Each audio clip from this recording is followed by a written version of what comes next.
Hello বন্ধুরা, সাথীস lovely কিচেনে সবাইকে স্বাগত জানাই। আজকে রান্না করব সর্ষে পোস্ত দিয়ে কাতলা মাছের রেসিপি। আমার সঙ্গে থাকো এবং রেসিপিটি দেখতে থাকো। এখানে নিয়ে নিয়েছি কিছুটা কালো শস্য, সাদা শস্য, পোস্ত, 4টে কাঁচা লঙ্কা, কাজু বাদাম, অল্প হলুদ আর লবণ।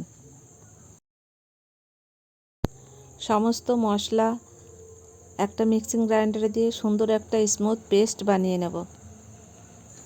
নিয়ে নিয়েছি ধুয়ে কেটে পরিষ্কার করা 4 পিস কাতলা মাছ।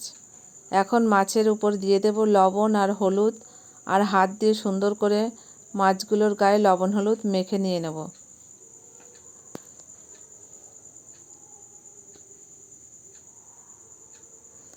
গ্যাসে একটা কড়াই বসিয়ে দিয়েছি আর তেল গরম হয়ে গেছে। এক এক করে সব মাছগুলো কড়াইতে দিয়ে দেব। মাছগুলো উল্টে দেব আর এইভাবে ভালো করে উল্টে পাল্টে ভালো করে লাল করে ভেজে একটা পাত্রে আমি তুলে নেব।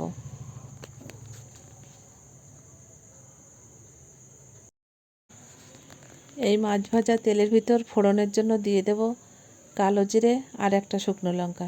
এটাকে একটু নাড়াচাড়া করে আমি যে সর্ষে পোস্ত আর কাজু বাদামের পেস্ট বানিয়ে রেখেছিলাম সেটা দিয়ে দেব, আর দিয়ে দেব পরিমাণ মতো লবণ আর হলুদ।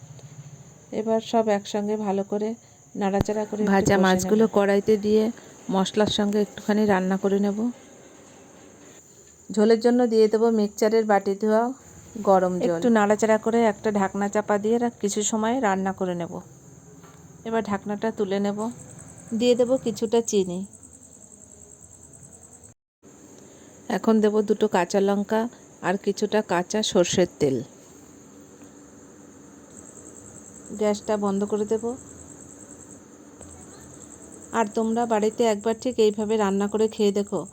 রান্নাটা হয়েছিল খুবই অসাধারণ আর খেতে হয়েছিল খুবই স্বাদিষ্ট। থ্যাংক ইউ, ধন্যবাদ।